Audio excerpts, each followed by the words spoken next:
Good evening. Welcome to our fourth talk in the Education at the Crossroads School of Educational Studies speaker series. We're glad to have you here tonight, and we have yet another distinguished speaker in the lineup, and shortly my dear colleague Cecilia Rios Aguilar will introduce the speaker for the evening.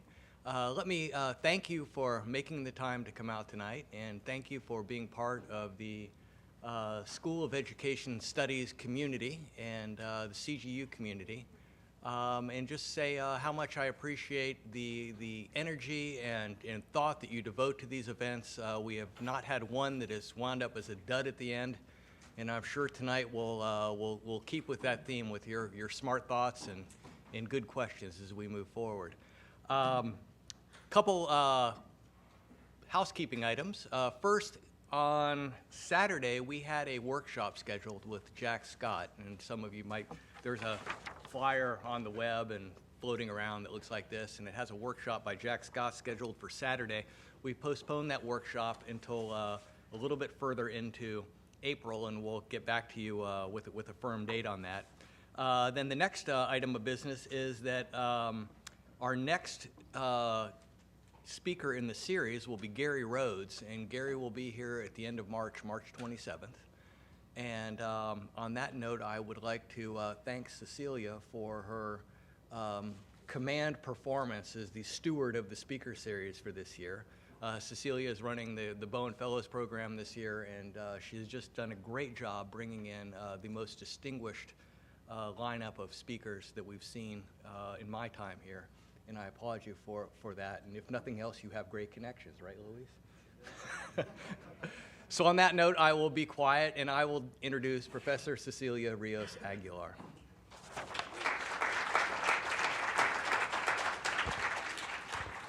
Have my cool, a cool personality only attracts other cool people. So thank you, Carl, for being here today. Would you like me to take over now? No, thank you.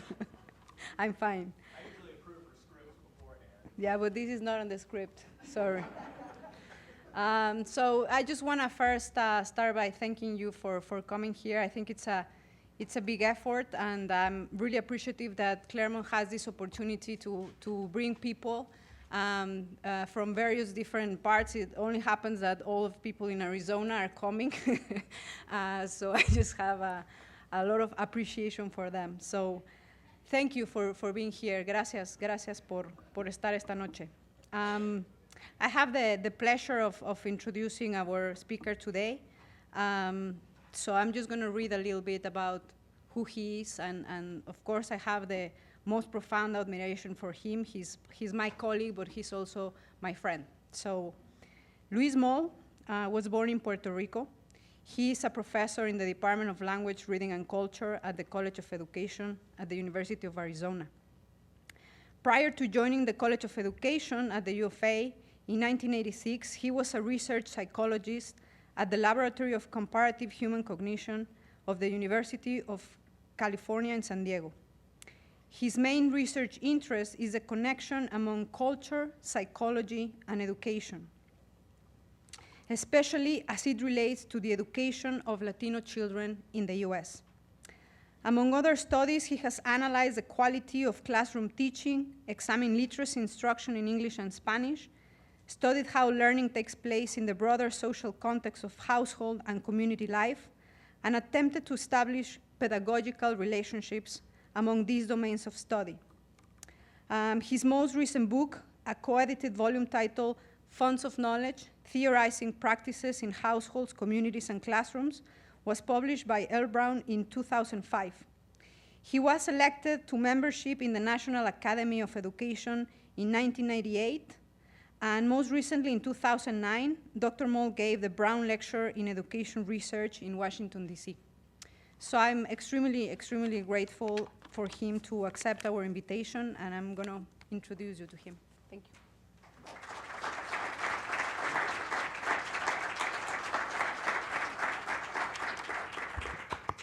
Thank you. Thank you so much. Can you hear me okay? Thank you. I appreciate very much you being here. I lived in LA for several years of my life. I went to Montebello High School, Some of you might know where that is, right? And then I had a little tour of the universities in LA, from Rio Hondo College in Whittier to Cal Poly to USC, and then finally my final stop was my doctorate at UCLA. So and I met my wife in LA, so so it's wonderful to be in the vicinity, right?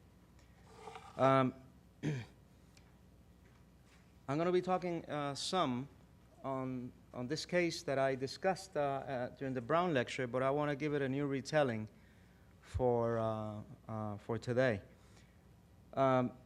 Usually the formula that I use is 3 minutes per page. It's usually what it takes me. And I have about 33 pages, so I said, that's not going to cut it. I got to reduce this, right? So what I'm going to do, I'm going to refer a lot to the PowerPoint. And rather than use the PowerPoint to supplement the text, I'm going to use the text to supplement the PowerPoint. So I'm going to walk you through some of the points that I want to make, and then concentrate on some final points on the idea of the importance of mobilizing culture, language, and knowledge in developing educational practices. But first, let me go to the text. I want to concentrate today mostly on educational actions that attempt, in various ways, to mobilize local, or distant for that matter, social, linguistic, and cultural resources for educational change. That is the broader theme. In doing so, I will tout a social-cultural approach, building on 2 lines of work I have combined for some years now. One deals with issues of culture and thinking, inspired by many, but in particular by the writings of Vygotsky, especially his concept of the cultural mediation of thinking, a very valuable concept in my view.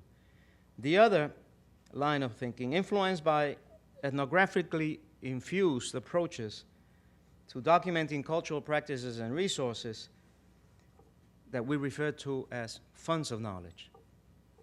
Combined, these 2 approaches facilitate the study of learning and development in cultural contexts. It situates the study of learning and development in cultural contexts.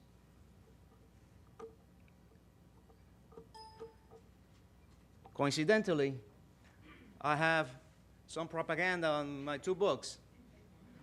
I just happen to have them in my PowerPoint. The one on the left on Vygotsky and education will be published in a couple of months or so, perhaps a little bit more. I submitted it already by Routledge. And then the Funds of Knowledge volume that I did with Norma Gonzalez and Kathy Amanti. That concludes this paid announcement.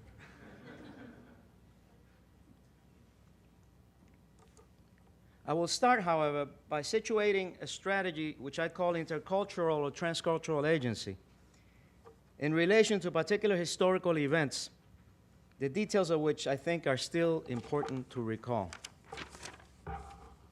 I am referring to the history of the Mendez versus Westminster case, which occurred in 1947, just about 30 or 35 miles from here, from where we stand, and represented the first major and successful challenge to segregated schooling in California. This is a picture of Mr. and Mrs. Mendez, who brought the lawsuit against the Westminster School District. Felicita, known as Fela, and Gonzalo Mendez. Handsome couple, no? And as you'll learn in a little while, they took everybody on. Right? So this is quite a pair. The picture is courtesy of Sylvia Mendez, a daughter, who lives here in Fullerton. When I gave the Brown lecture in Washington, D.C., AERA graciously funded Sylvia to be at the lecture, and it was a treat to have her there.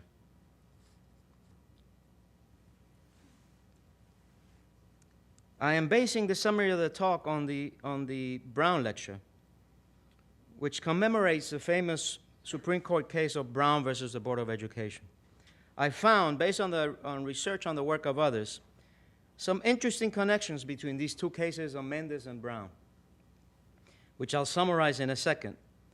But then I want to review how the Mendez family, who were not activists of any sort, really, became involved both in spearheading and funding the court cases.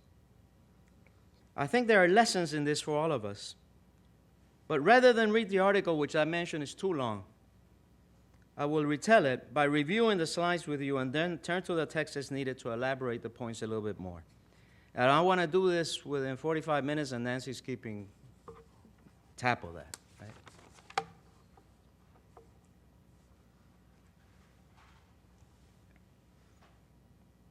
Gonzalo and Fela Mendez from Westminster in Orange County initiated their lawsuit when school officials denied their children enrollment in a local school. These officials deemed the children, Silvia, Geronimo, and Gonzalo Jr., as being too dark-skinned and with a Spanish surname undesirable characteristics sufficient to bar them from a school designated for white children only. The successful classroom lawsuit subsequently filed by Mr. Mendez and his family, along with 4 other families and on behalf of thousands of Mexican-American students segregated in schools in Orange County, should be considered part of the intellectual history of the landmark Brown Lecture. And I will show you why in a few seconds. I will show you some of the connections between Mendez and Brown.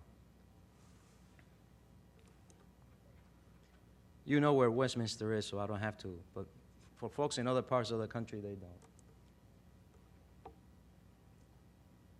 So when the district judge, Paul McCormick, after deliberating for a year, ruled that the segregation of Mexican-American kids violated not only state law, but also the Equal Protection Clause of the 14th Amendment.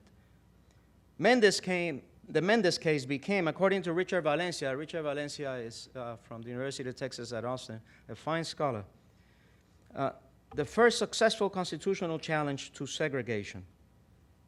More on that in a second. Let me walk you through some of the slides. California schools then, even then, in 1947, had a lengthy history of segregation. And the California state statute sanctioned discrimination against Native Americans and Asian students, unbelievably, but did not specifically authorize school districts to prohibit admission based upon students' Hispanic or Latino heritage.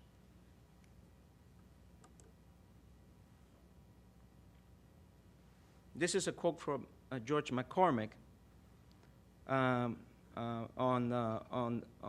segregation by language. Let me proceed. So, the Mendez family argued that the U.S. Constitution required Westminster to treat all students equally because they were similarly situated, the legal jargon. That is, they were all school-age children living within district boundaries. U.S. District Court Judge Paul McCormick, and I have a picture of him in a second, he's very important, ruled that the segregation of Mexican-American studies violated both state laws and the 14th Amendment. The school district appealed. And the 9th District Court reviewed the appeal and decided in favor of Mendez. But they did not decide the case on the basis of the 14th Amendment, but on the basis of state law. That's a very important detail, because later in the Brown case, they couldn't argue a precedent in Mendez because the decision of Mendez was made at the state level, not at the federal level. The Ninth Circuit Court commented that if the state of California had wanted to discriminate against Latino children, it could have included them in the statute's excluded groups. That helped. Consequently, the Ninth Circuit affirmed the outcome of the district court in Mendez and found that Westminster violated California statute. The Brown and the Mendez case have several things in common, 4 major factors in common, in addition to the topic of challenging segregation. One is that they were among the first cases to use social science research testimony about the harms of segregated schooling. There were 2 main themes to this argument. One, that segregation is harmful and fosters feelings of inferiority in the kids. And second, how isolation delays acculturation and English language development. Interestingly so, no? That still today, one of the major strategies for helping the kids develop their English is to isolate them. A terrible pedagogy.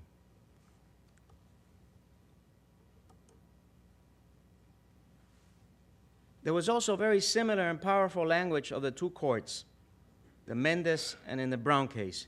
This is Judge McCormick. Looks very dandy there, right, with his hat. A paramount requisite, let me see if I can back up. I knew I would get into trouble here backing up.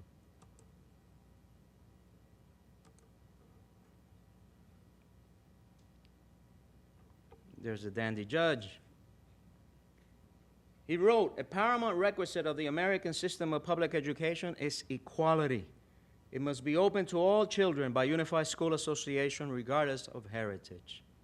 And this is Justice Earl Warren, Supreme Court Justice, who ruled on the Brown versus Board of Education case 7 years later. The separation, in this instance, of African American kids from others of similar age and qualifications because of their race generates a feeling of inferiority as to their status in the community, from which they are unlikely to ever recover or be undone.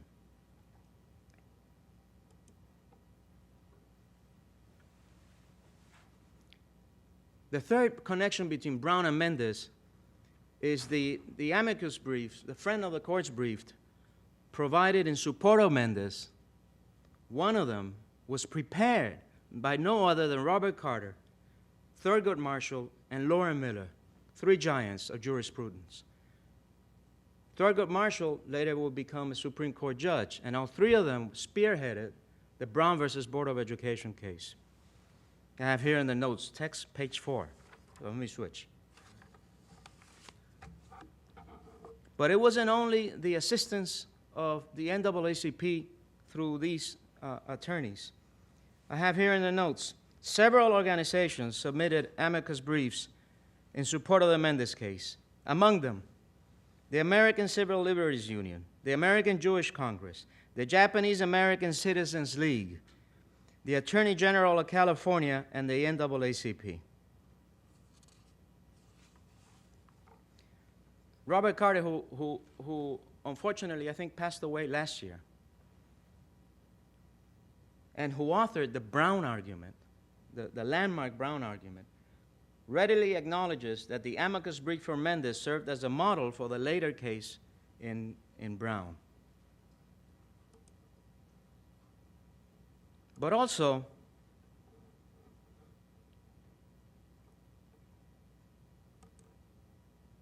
no, I think it comes later. I'm sorry. The victory of the Mendez family motivated the legislators to take action. And just 2 months after the repeal, after the Mendez decision, the legislators repealed the statutes authorizing public school discrimination, and it was signed into law by the governor, and the governor was Earl Warren. You follow the connection? Earl Warren, who was deeply involved in the Mendez decision, was a Supreme Court judge, the chief of the Supreme Court of the justices, when the Brown decision and made the unanimous Brown decision his goal.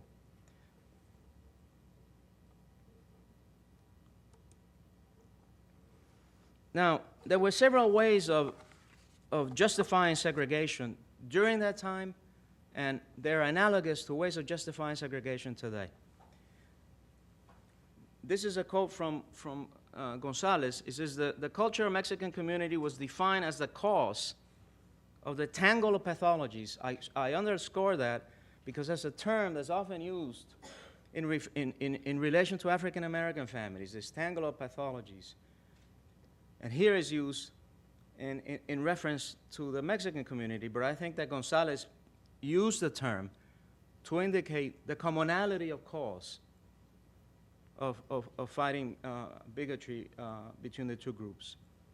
It was believed that nothing could be gained until there was a transformation, either coerced or voluntary, from Mexican cultural standards to American standards.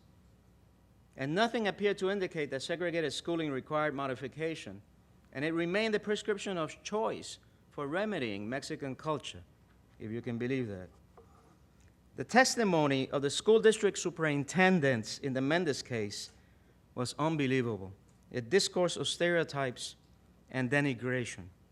They argued forcefully, the superintendents of schooling, that Mexican inferiority in all aspects of life warranted segregation from white children. One of the superintendents claimed, check this out, that Mexican children were handicapped in their interpretation of English words because their cultural background prevented them from learning Mother Goose rhymes. Mother Goose rhymes? Give me a break.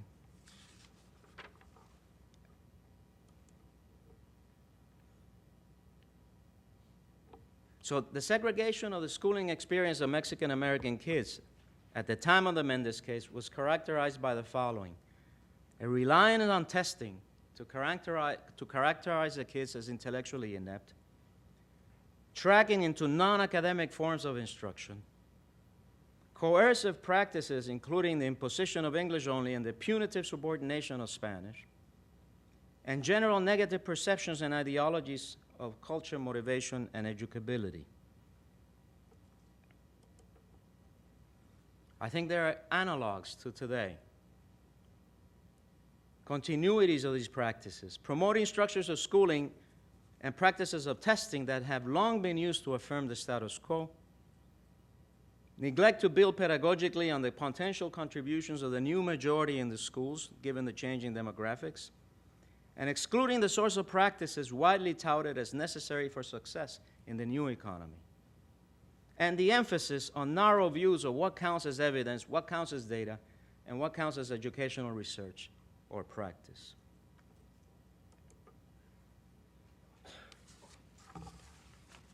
That's a summary of the case, but let me go to the story of the Mendez family.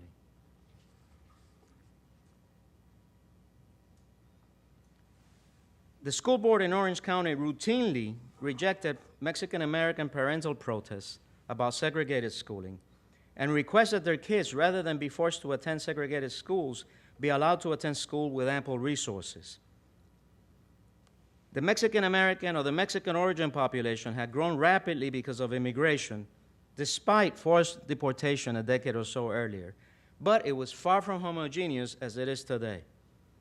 It featured then what Ruiz calls a layering of generations. The combination of recent arrivals with generations of US-born citizens. Gonzalez makes the important point that in the mid-1940s, the board was now dealing with second-generation Mexican Americans, US citizens, including returning veterans of the Second World War. This is very important, right? The power of the returning GIs from the Second World War, who are well aware of their rights and the harm produced by segregation. Who were Gonzalo and Felicita Mendez? Well, Gonzalo Mendez was born in Chihuahua, and he came at the age of 5 to the U.S.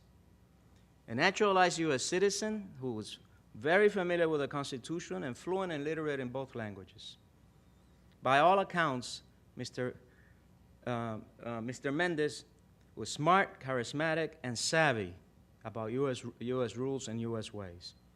And to top it all off, his kids were rejected from his school, the school that he attended as a kid, the Westminster School. Fela Mendez was born in Puerto Rico, in Juncos, Puerto Rico, and migrated to Arizona as part of the initial Puerto Rican diaspora in 1926 to work as a cotton picker. But the conditions were so miserable in Arizona that the family migrated in 1928 to California in search of better opportunities. And they settled in this general area. Sylvia told me that her father brought Mr. Mendez to the house to introduce him to the oldest daughter. But that didn't work out. He went for the youngest daughter. And they married in 1935. Now, upon marriage, Fela and Gonzalo opened a cafe in Santa Ana, California. And a little later, they became tenant farmers. This is very interesting. They became tenant farmers by leasing land from the Munomitsu family, the Japanese family who had been consigned to internment camps during the Second World War. When the Minomitsus were released from the internment camp, the Mendez family, although they became prosperous through that ranching, through that farming, returned the lands dutifully to the original owners. These were honorable people. But living at the farm placed them in the neighborhood of the old school, which school officials has designated by then a white school. But the family was then prosperous through the farming and the contracts of farming.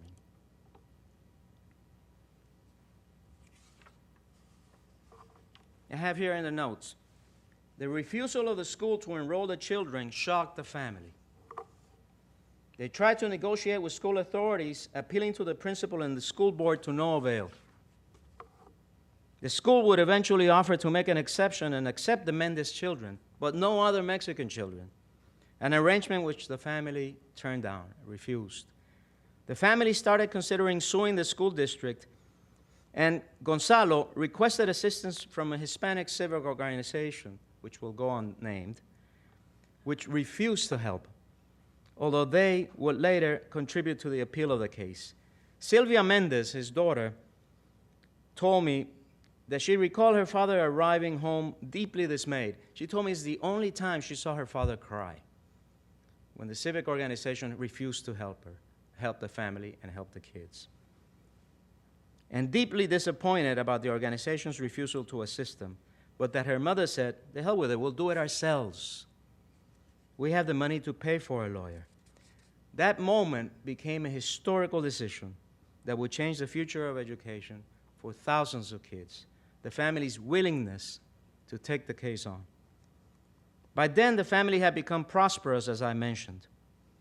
Therefore, they not only exercised leadership in the lawsuit, but they were not as vulnerable economically as some of the other families in the barrios that collaborated with them. They took financial responsibility for the lawsuit. This lawsuit was funded by the Mendez pockets, even remunerating for lost wages people who were asked to attend or testify in court. In fact, Gonzalo Mendez dedicated himself fully to the case for a year, in the process educating himself about the law, while Fela minded the farm business and organized Mexican-American parents in support of the case. Gonzalez, in other words, became a partner with the attorney, which was David C. Marcus. Here's some pictures of David Marcus. He was referred by a family friend who knew about his work because he had already taken on discrimination cases, such as the one in which Mexican-American and Puerto Rican kids were denied the use of a public park and pool in particular.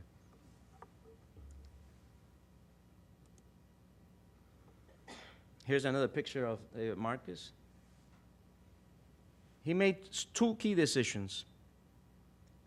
One, to expand the case by including many participants in the lawsuits that involved neighborhood and schools to show that the discrimination wasn't specific to the Mendez, but widespread. And second, to present the social science research, which was innovative at the time.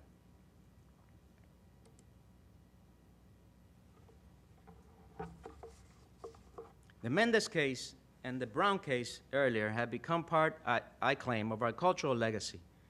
And their achievements should still inspire all those working for equity and education. It represents a common cultural legacy for those of us in this room. The essence of Mendez and Brown, in my view, is the inextricability of education and social justice.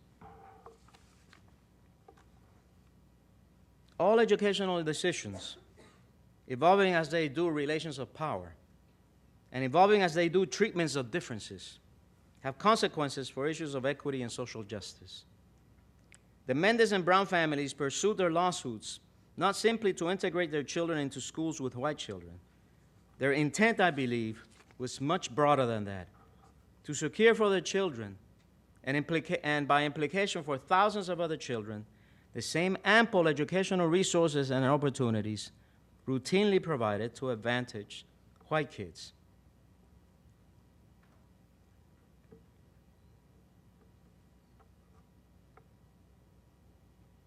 I would therefore add an important corollary to the implications of Mendez and Brown. This is what Abu El-Haj, a terrific young researcher, refers to as meaningful or substantive inclusion. For so-called minority children, especially in the contemporary social context, these educational resources and opportunities must include integrating their language and cultural experience into the social and intellectual fabric of schools, not superficially, but into the fabric of the schools, much like it is always seamlessly integrated into the education of privileged white kids. In education, power is transmitted through these social relations, representations, and practices, which determine whose language and cultural experiences count and whose do not, and which students are at the center and therefore which must remain at the periphery.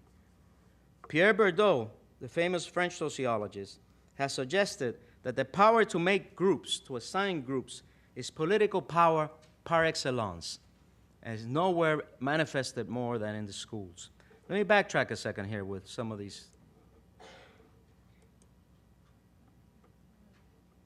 Instead of backtracking, I'm moving forward. Hold on. Oh, hell.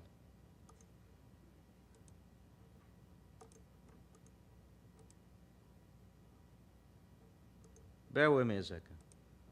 Nancy, this doesn't count.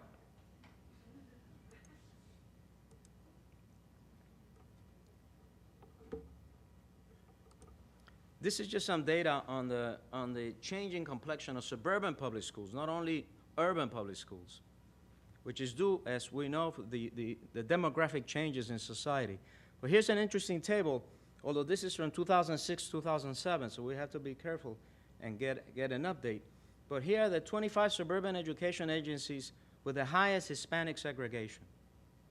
And notice which one is number 3. Santa Ana, California. In the same region of the country, right, where the Mendez case was filed. 6 of the most Hispanic segregated districts are in LA, Long Beach, Santa Ana, and 2 are in the San Diego. And look at the bottom of the page, Montebello Unified, my old stomping grounds, right, are part of the most segregated districts for Hispanics. Just some more data on the persistent segregation, and I'll get to Warren Simmons in a while. Here's what I summarized by Abu El-Haj and how power is transmitted through social relationships and representations.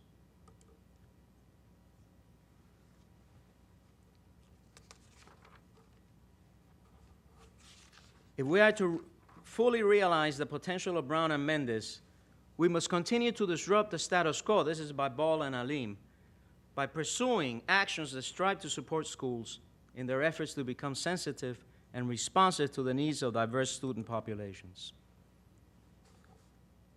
What I want to do is to present a couple of examples of schools that I visited that are doing just that. That sort of substantive inclusion of the kids' life and experiences into the fabric of the school.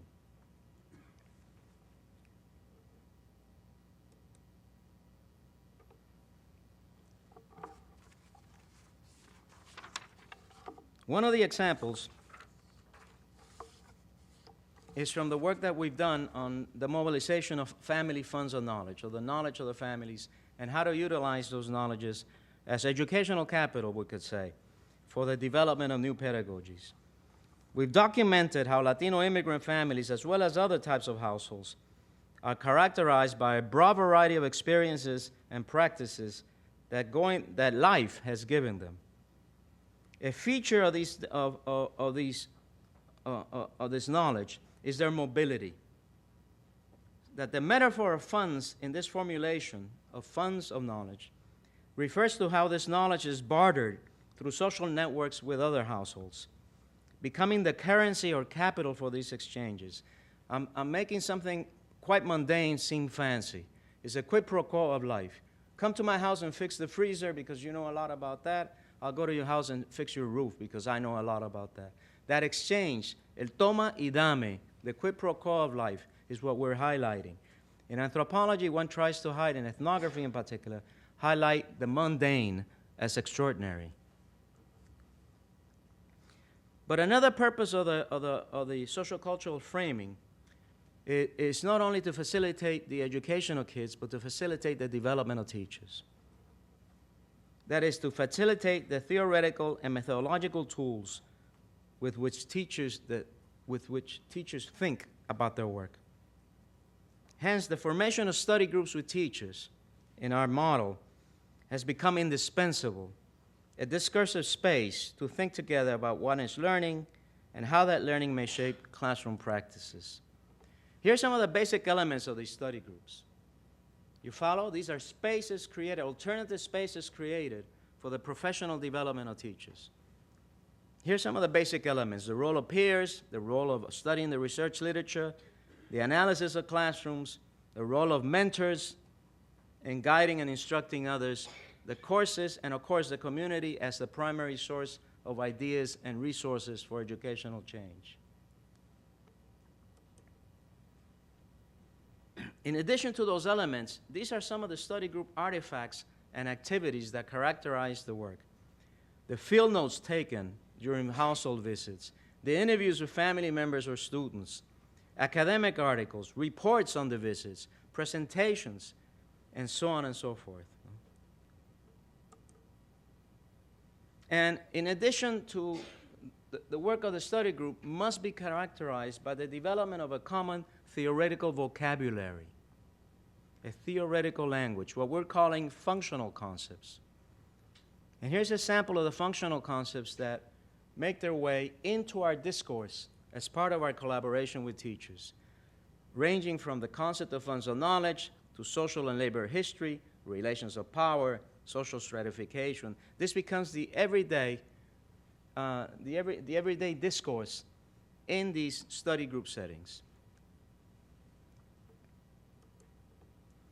And finally, here's a model system, we call it, on how the study group can become a mediating structure, right? A mediating structure between the classroom practices and the knowledge that the community possesses, ranging from learning theory and methods for household study at the bottom, to conducting household interviews and observations to document knowledge, to applying functional concepts in practice, the functional concepts I just summarized, where the goal is internalization of these concepts, the appropriation of these concepts, to developing classroom innovations on the basis of our studies of households, which lead then, we hope, through our documentation to the transformations in schooling. This is in the forthcoming book. Let me skip this a second. Now, what I want to do is I want to close by providing 3 or 4 examples of schools that are characterized by this sort of substantive inclusion. And so that what the following are examples that serve primarily minority children, whatever that concept may mean nowadays, right? And provide in different ways academic rigor and cultural accommodation. These schools, which expand on the definition of student success, are what Warren Simmons, the head of the Annenberg Institute, calls smart education systems. They treat local contexts as potential resources for development. The most powerful resources for academic development are found in our communities. This is the Davis Bilingual School in Tucson, Arizona, which we studied longitudinally. One of the things that this school taught us is that becoming literate in 2 languages doesn't need to be an extraordinary achievement, that it can be a routine achievement for every child in this country. Every student at Davis Elementary graduated from school fully literate in English and Spanish.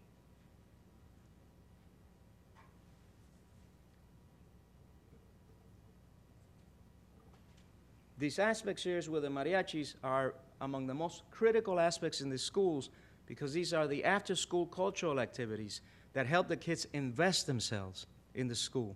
So about 95% of the kids stayed after school to participate in these school activities. So it's not only the power of the curriculum and the power of the language ideologies of facilitating literacy in two languages, but the power of the cultural activities in inducing kids into working in the school. The second goal is a school called El Puente Academy for Peace and Justice in Brooklyn, New York. A central emphasis of the school is to contribute to both the students and their community's development. As Melissa Rivera and Pedro Pedraza point out, by incorporating students' realities and communities into the curriculum, whether they are, for example, concerns about health and housing or the environment, and by providing students a creative and critical perspective as a tool of inquiry on such issues, schools emerge as cultural spaces that support both personal and intellectual growth, as well as community development. Particularly attractive, I think, about the El Puente model in Brooklyn is the integration of the visual and performing arts as an essential aspect of their pedagogy. Rivera and Pedraza report on arts-rich projects focused on garment workers and factories, connecting the curriculum to the history of the local community. A team of artists, teachers, and community organizers explore the world of fashion with the students from a social, cultural, economic, and political perspective. The students reach conditions in collaboration with the labor union, interview factory workers, some of them family members, and met with student workers from the Dominican Republic and studied universities, which is a regular part of the course of study in this particular school. The other example is just a couple of hours away, and this is the Preuss School in San Diego, California. There's a recent book on the Preuss School called In the Front Door by Hugh Meehan. This school, one of the criteria for acceptance in the school is that your parents cannot be university graduates, cannot be college graduates. This is a charter school located on the UCSD campus. It's located there because they first offered to help develop the school for San Diego Unified, and San Diego Unified turned them down. So to continue the work, they built a campus with Preuss money they built the high school campus on the university campus. This is a single-track college prep class. All of the kids are from working-class backgrounds in San Diego. About 85% of the kids graduate into college. It's an extraordinary and powerful school. One of the reasons that they succeed is the sort of academic and social support that they provide kids. So they've taken full advantage of the resources of the undergraduates at the university who do a social service component by volunteering at the school and tutoring their younger peers. A wonderful model.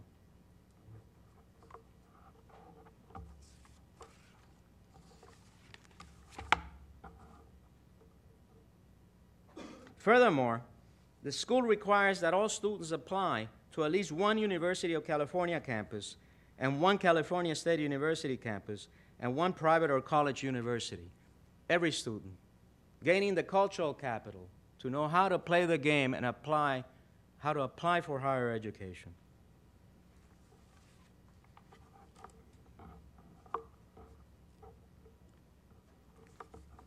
Finally, the last example is the social justice education program in Tucson, Arizona. I'm sure some of you have heard about this program. This is the program that was banned by the superintendent of education in Arizona.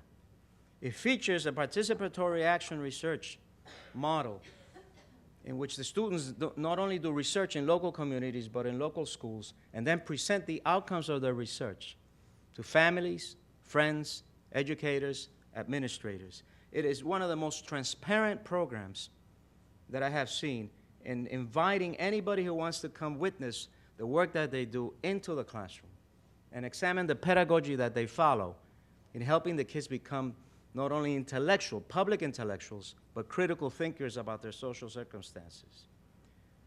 Two signs of progress in Tucson.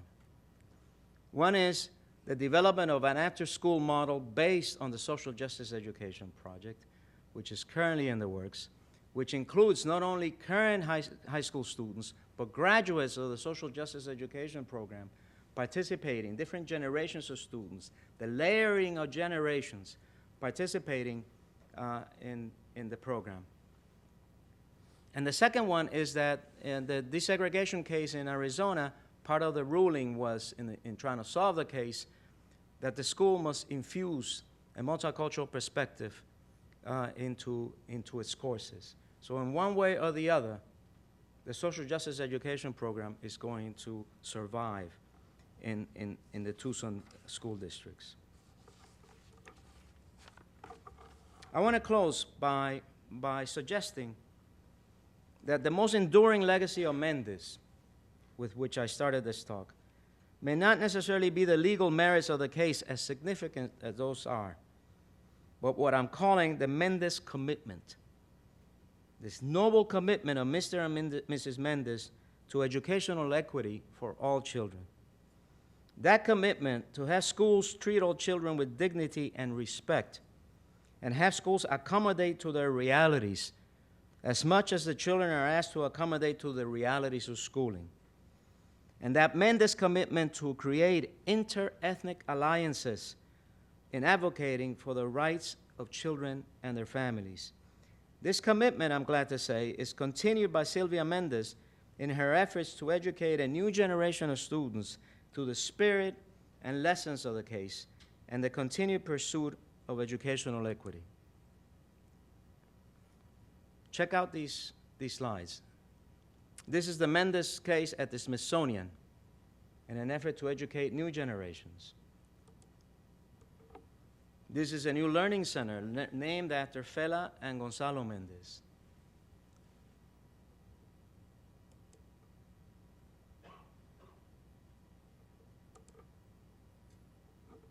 Let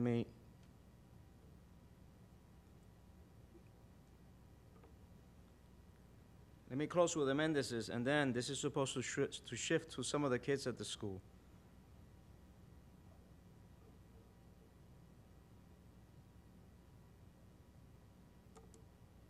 Here we go.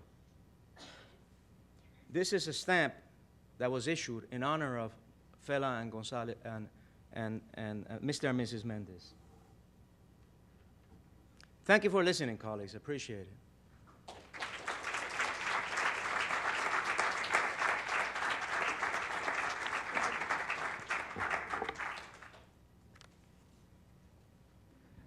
Thank you for the presentation. It was awesome, and refreshing and insightful. My name is Alonso Campos, first year PhD student. I'm wondering if you can discuss or kind of expand on how is it that people who are attacking ethnic studies in Arizona, or particularly that the program, attacking that program, but not attacking, or I could be wrong, the other program, the Davis School, right? I'm wondering if you can, I feel like I'm just confused by that, because unless there was and they just never talked about it. I guess following is, was there similar attacks like the attacks that took place here at Academia de Semillas del Pueblo, at that school, if you can talk about that. I think one is the political visibility of the ethnic studies program compared to Davis.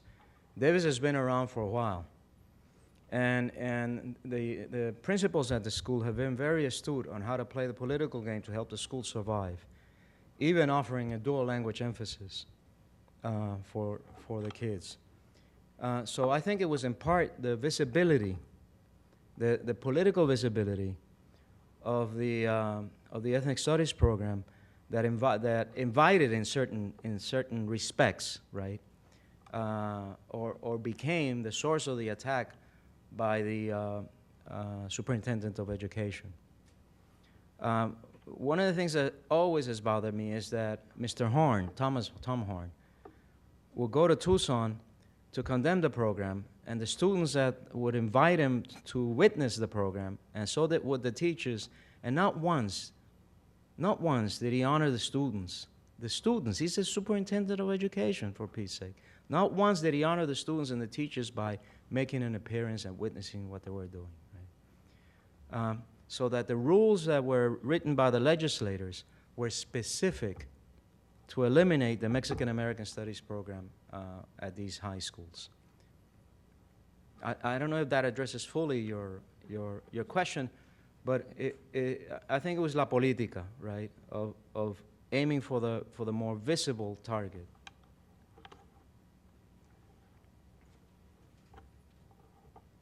By the way, the architect of the social justice education program is a colleague named Julio Camarota, who is in the Mexican American Studies program and does incredible work. I have a question, comment. Early on, you spoke of the similarities or the relationship between Mendez and Brown. Uh-huh. And then you, I guess, implied also perhaps that there could be some similarities between the experience of African Americans and Latinos. I'm in the middle of reading Isabel Wilkerson's The Warmth of Other Suns. That book resonates in many ways about the 6 million African Americans that migrated, beginning with World War I and accelerating in World War II, Uh-huh. to the North and West. But the ethnography, if you will, of, and I don't know if she's an ethnographer, but the description of that migrant experience almost at the same time resonates, in my mind, with Villaseñor and Reign of Gold in that international, that immigration. So I was just wondering, maybe with that one chart that you showed, the model, I guess, the model, if that type of model would facilitate or be meaningful for some sort of comparison of the migrant experience of the 6 million African Americans, 1915, 1970, and the immigrant experience of Mexicanos and perhaps migrant experience of Puerto Ricanos that occurred in a similar time? No, that's a powerful suggestion. That's a powerful suggestion that hadn't occurred to us. And we hope that the model system that I share with you is a place, an alternative place to experiment precisely with those sorts of comparisons and the implications of those comparisons for the pedagogy of the kids. You know. But that's a wonderful suggestion. It hadn't occurred to me at all. Terrific suggestion.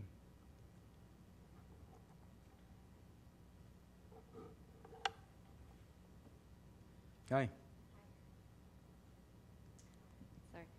My name's Sarah Warner. I'm a second-year PhD student. I'm in Dr. Rios Aguilar's Funds of Knowledge class.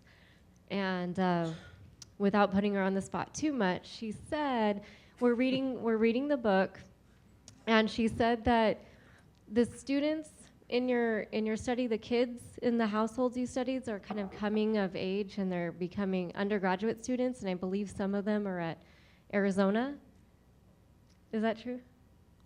Dr. Rios Aguilar? Yes, a couple. Huh? Oh, no, those were some of the students of the longitudinal study. Yes, yeah, that's correct. We haven't, one of my doctoral students is doing her dissertation on the topic, right? But, and interestingly enough, she's using Facebook to track down were her classmates and are now young adults at not only the University of Arizona, but at other institutions. Okay, so I guess my question is, how do you think that the original Funds of Knowledge research kind of contributed to their Oh, I don't know. outcomes? I'm not sure. I'm not sure. You have to keep in mind that the fund, we've had anecdotal experiences where we run into somebody that says, "Oh, you're the guy." Says, I remember vividly when the teacher and the researchers came to the house and interviewed my family and interviewed me and all that. But I don't think it's too feasible to think that our visits to their household had that, such a powerful effect. I think much more responsible is the schools that they attended and the teachers that taught them that had such a wonderful effect upon them that they continued their education. So there's no way that our visits can take credit for that hopeful outcome. I'm sorry. Hi, my name is Ricardo Mendoza, and I have a question regarding acculturation, because some of the research that I'm interested in, it's based on that. So you mentioned a little bit that acculturation delays English language development, and I was interested because I find that a lot of the measures of acculturation, I think I think there's a separate kind of thing where there's this aspect of cognitive development, because I mean, when children are raised with certain family values and certain exposures to things, so it makes sense that there delays language, but to me, the Americanization, I think, is a kind of a different thing. So I don't know, what are your thoughts on that? I mean, mainly regarding the scale and. Well, about the scales of acculturation? No, I can't comment on that because I haven't read about scales of acculturation in a while, right? Oh, okay. I can't comment on that. But the comment that I made on acculturation and English language development has to do on the the contradictions of wanting the kids to acculturate and wanting the kids to learn English by isolating them. And I can't think of a worse pedagogy, because the most powerful pedagogy for the kids to learn a second language and to learn the ways, the social, cultural ways of engaging, is to have them interact with other students who are both English speakers and English learners, and to use strategically the first language development to bolster the acquisition and development of the second language. And those two factors are usually excluded from the education programs, at least in particular in Arizona, to help the kids learn English as a second language. So I was referring primarily to the contradiction, right? That is paradoxical. We want to help the kids, in a sense, acculturate, and we want to help the kids learn a second language. So what we're going to do, we're going to isolate them from others. It's absurd, I think.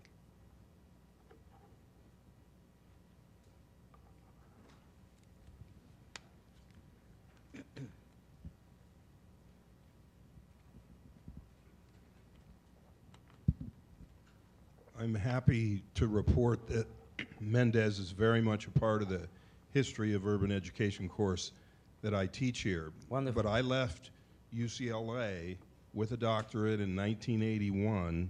I was there for 6 years, and there was no mention of Mendez. When were you there, and did you learn about Mendez at UCLA? No. I was there. I graduated in '78 from the College of Education with the PhD in psych and education. I don't recall any mention of the Mendez case then either. Some mention of the Lemon Grove, Right. incident. And it wasn't until much later. As a matter of fact, I was reading an article by McCormick and Ayala, if I recall, in the Journal of the Center for Puerto Rican Studies in New York City at Hunter College, and there was an article on Mrs. Mendez. And when I read the article, I remembered that I had heard of the case, and then I started researching it and looking for the connections with Brown, which were not direct but indirect, but nevertheless extremely interesting. But I agree with you. I didn't hear that. I didn't learn about the case while at UCLA either. Our students are out there in the archives of school districts in Southern California actually uncovering other places, other evidence of discrimination. And one of my students uncovered a separate school for Mexican American youngsters that endured till about 1954 in Whittier, California. Uh-huh.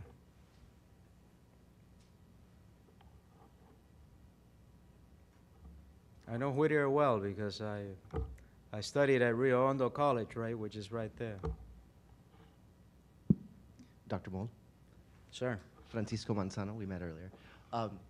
I, as I mentioned, am from San Diego and have heard always much about the Alvarez versus Lemon Grove case. Yes. And then also being from UCSD College and Graduate School. I took courses with Professor Alvarez. Uh-huh. So, although I don't know much about the history about the case. Roberto Alvarez, right? Yes. Yes. In ethnic studies. Could you explain if there is any connection between the two cases, or the relationship, if any? I mentioned the Lemon Grove case in passing in the article on Mendez, but as far as I know, as far as I know, maybe we can consult with other colleagues who follow this much more closely than I do. But as far as I know, I didn't find any connection between them. To piggyback on that, there's a book by Richard Valencia, Richard Chicano Valencia, Students yes. in the Courts, where he That's uses right. the frame of critical legal theory, and he mentions both the Lemon Grove incident or the Lemon Grove case in a trajectory of about 86 cases where Chicano Latino parents have challenged educational inequities in the court system. And then also there's an earlier book, I think you might have cited it, by Gilbert Gonzalez, Yeah, that's right. Chicanos in the Era of Desegregation. So while it may not be directly related, in both of those books you see a progression over time of many cases that are often people don't know about, and they're really good sources, Gonzalez and Valencia. I agree. Terrific colleagues. Yeah.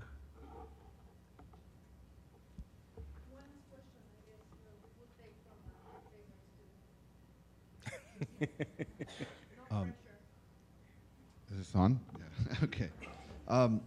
You mentioned that you mentioned cultural mediation of knowledge, and then later in the slides you mentioned cultural transformation and education must respond to the changing demographics in society.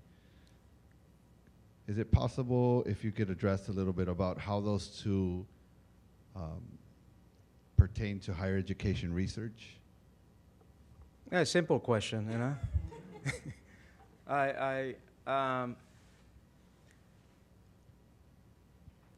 I'm a little bit stumped, right, to address the question. Except that some of the conditions that affect students at the lower grades, how meaningful is the curriculum? How are they assisted in engaging the curriculum intellectually and personally? The relationship between their social and academic identities in engaging intellectual work.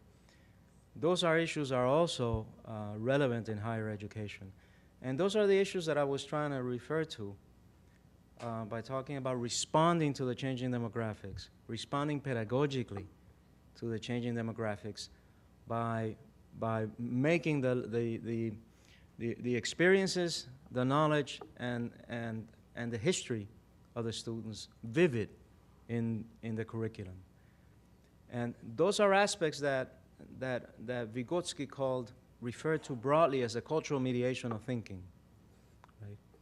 Right? So it was a way of combining the concept of mediation in the text, the concept of mediation, with the points I wanted to make about the inclusion of these factors in a pedagogy.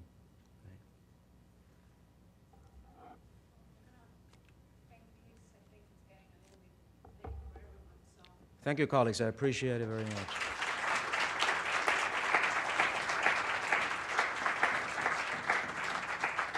We just want to give you a little something from Claremont, gracias. so you don't forget us ever in your life.